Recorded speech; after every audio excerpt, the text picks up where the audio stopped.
आप सभी को राधे राधे वंदे मातरम। हमारे शिवम कोचिंग क्लासेस में आप सभी का स्वागत वंदन अभिनंदन है। फिजिक्स 12वीं गॉस प्रमेय का अनुप्रयोग पहला है अनंत लंबाई के आवेशित तार के कारण विद्युत क्षेत्र की तीव्रता।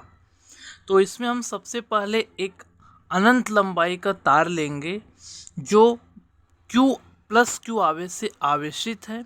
जैसे ही ये तार जिसकी लंबाई L है ना, वो आवेश देंगे उसको, तो उसके चारों ओर एक विद्युत क्षेत्र का निर्माण हो जाएंगे। तो उस विद्युत क्षेत्र की हमें एक बिंदु है, इस तार से r दूरी पर एक बिंदु P है जिस पर हमें उस तीव्रता की ज्ञात करना है, जिसको बोलेंगे इस तार से r दूरी पर एक बिंदु P है जिस पर विद्युत क्षेत्र की तीव्रता ज्ञात करनी है। तो हमने उस चीज को लिखा है, माना अनंत लंबाई का एक सीधा आवेशित तार कैपिटल L है, उस पर एक समान रैखिक आवेश घनत्व लेम्डा है। इस तार से स्मॉल r दूरी पर एक बिंदु P है जिस पर विद्युत क्षेत्र की तीव्रता ज्ञात करनी है। अब ये जो तार है वो खुला पृष्ठ है और गॉस का प्रमेय जो है बंद पृष्ठ के लिए लागू होता है। तो क्या करेंगे, इसको एक बंद पृष्ठ के अंदर रखेंगे। तो उसके लिए हमने क्या किया, एक बेलन का निर्माण किया। बेलन का निर्माण ऐसा किया कि इस तार को ही, जो कैपिटल L लंबाई का एक आवेशित तार है, इसको हमने अक्ष मानकर और स्मॉल r त्रिज्या और स्मॉल a लंबाई लेकर हमने क्या किया, एक बेलन का निर्माण किया। उसको भी हमने लिखा है, तार L को अक्ष मानकर r त्रिज्या और स्मॉल a लंबाई का एक बेलन बनाया। और इस बेलन का जो बेलन है वो एक बंद पृष्ठ की तरफ कार्य करेगा। बंद पृष्ठ यानी कि गॉसी पृष्ठ की तरह कार्य करेगा।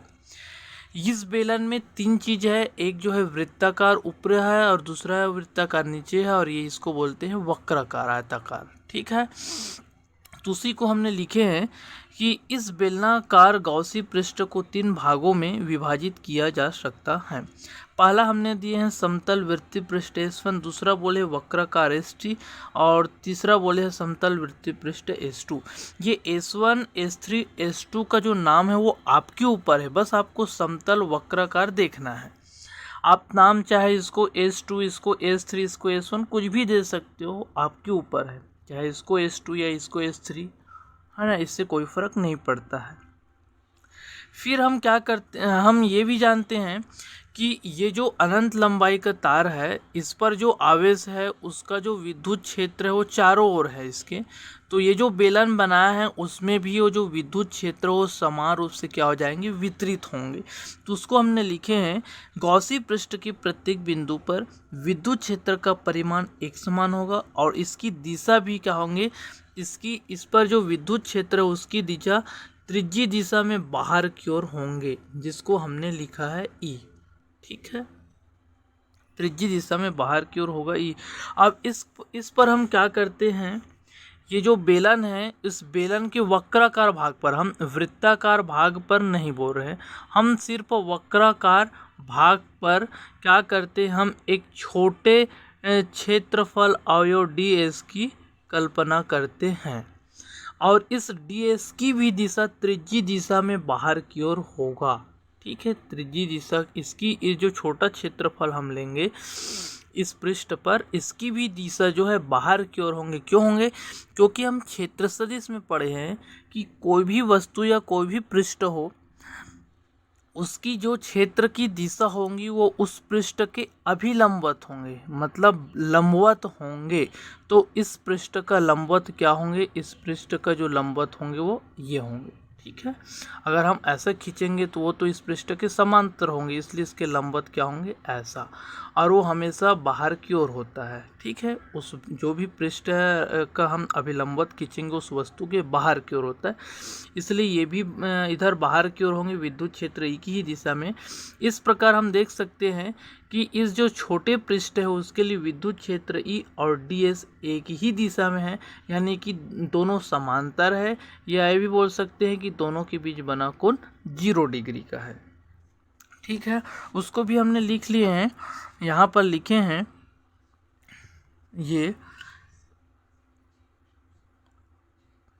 यदि बेलन की वक्र पृष्ठ पर एक क्षेत्रफल अवयव ds ले तो इसकी दिशा भी बेलन की त्रिज्यीय दिशा में बाहर की ओर होगी। इस प्रकार वक्र पृष्ठ S3 पर आपने उस वक्र पृष्ठ को नाम दिए S3, अगर S2 दिए रहते तो S2 लिखते। इस प्रकार वक्र पृष्ठ S3 पर DS और E के बीच का कोण थीटा बराबर 0 डिग्री होगा, क्योंकि दोनों क्या है, समांतर है। अब यहाँ पर दूसरा कॉन्सेप्ट भी यही लागू होता है ना, आपको जो कॉन्सेप्ट अच्छा लगता है वो लिखना। मैं तो एक कॉन्सेप्ट बता दिया कि जो विद्युत क्षेत्र E है और जो अभिलंबवत है, इस पृष्ठ का जो अभिलंब रेखा है क्षेत्र सदिश, उसकी भी दिशा क्या है, उसी में मतलब समांतर है, तो थीटा बराबर 0। दूसरा कॉन्सेप्ट ये आता है कि ये जो पृष्ठ है ना बेलन का, उससे जो है विद्युत क्षेत्र क्या है, लंबवत है। तो जो पृष्ठ से विद्युत क्षेत्र लंबवत होता है ना, तो क्या होता है, विद्युत फ्लक्स अधिकतम होता है। क्या होता है, अधिकतम होता है। और अगर क्षेत्र सदिश या अभिलंबवत रेखा और विद्युत क्षेत्र एक दूसरे के समांतर है तब भी होता है। दोनों कंडीशन में विद्युत फ्लक्स अधिकतम होता है। इस चीज़ को यहाँ मैं लिख दिया हूँ क्योंकि दोनों जो है समांतर है, इसलिए थीटा बराबर 0 डिग्री, यानी कि विद्युत फ्लक्स अधिकतम होगा। यह लिखा हूँ विद्युत क्षेत्र जो है वक्र पृष्ठ के लंबवत है। जब लंबवत है तब जो विद्युत फ्लक्स जो है अधिकतम होता है पृष्ठ की। ठीक है, विद्युत क्षेत्र और वक्र पृष्ठ, विद्युत क्षेत्र और मैं अभिलंब बोलूँ, है ना, जिसको क्षेत्र सदिश भी बोलते हैं DS, तो मैं बोलूँगा अभिलंब या क्षेत्र सदिश और विद्युत क्षेत्र, तो वहाँ कोण का मान निकालेंगे।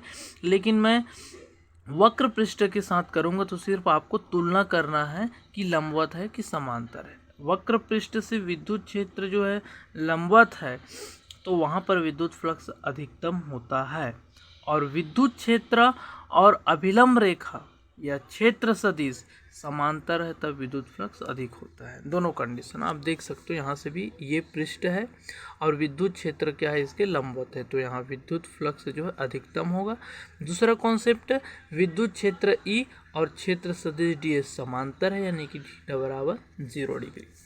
अब हम आगे बढ़ते हैं, क्या करते हैं, उस वक्राकार पृष्ठ पर हम क्या निकालेंगे, वक्राकार पृष्ठ S3 से गुजरने वाला विद्युत flux phi E3 equal to integration, है ना। मैं आज आपको क्लास में समझाया, उसमें एस की जगह ना E लिख दिया हूँ, इसके लिए मैं आपको सॉरी, माफ़ करना, है ना, मेरे से गलती हो गया।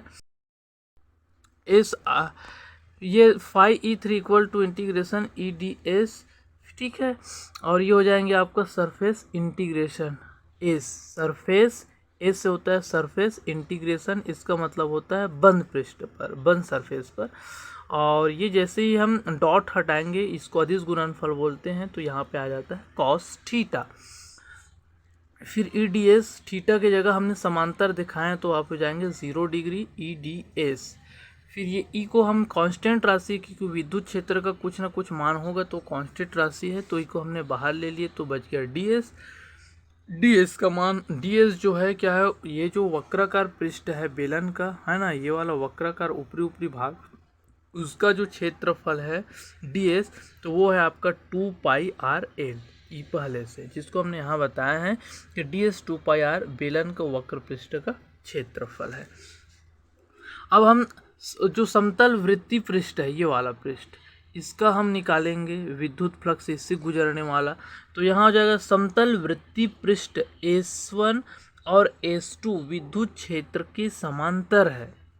ठीक है, विद्युत क्षेत्र के समांतर है तथा क्षेत्र अभिलंब विद्युत क्षेत्र के लंबवत है। दोनों तरह से लिख सकते हैं इसको, तथा नहीं आएगा, मान के चलो ये अर्थात ही है, अथवा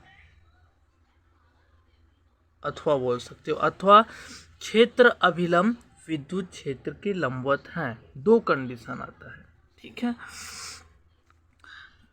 तो यहाँ पर देखेंगे, ये जो आपका वृत्तीय भाग है वो पतला रहता है, आप ड्रम देखना उसका ऊपर का वृत्तीय भाग, तो उससे अगर हम विद्युत क्षेत्र को देखेंगे तो वो इसको टच करते हुए निकलेगा, मतलब उस पृष्ठ की क्या है, समांतर है। तो पृष्ठ के जो भी समांतर रहता है उससे निकलने वाले विद्युत फ्लक्स शून्य होता है, लेकिन पृष्ठ के लंबवत निकलने वाले विद्युत क्षेत्र में अधिकतम होता है, जो कि कॉन्सेप्ट हमने आपको यहाँ दिखाया था। ठीक है, इस वक्राकार भाग के लिए। लेकिन यहाँ पर जो विद्युत क्षेत्र है वो इस पृष्ठ के क्या है, समांतर है, पृष्ठ से होकर जा रहा है, उसके ऊपरी। ठीक है, एक के ऊपर एक। तो यहाँ पर जो है वो क्या हो जाएंगे, विद्युत क्षेत्र जो है इस दोनों जगह शून्य होंगे। क्या होंगे, शून्य होंगे। तो वही चीज़ हम लिखें, इसलिए उससे गुजरने वाला विद्युत फ्लक्स शून्य होगा। अर्थात इसको हम लिख भी सकते हैं, सिर्फ इतना ही करके आगे बना सकते हैं, गणितीय तौर पे लिख भी सकते हैं। Phi E1 equal to integration EdS, ये हो जाएंगे EdS cos थीटा, और थीटा बराबर 90 डिग्री। क्यों लिए हैं, क्योंकि जो कोण है वो 90 डिग्री बना रहा है।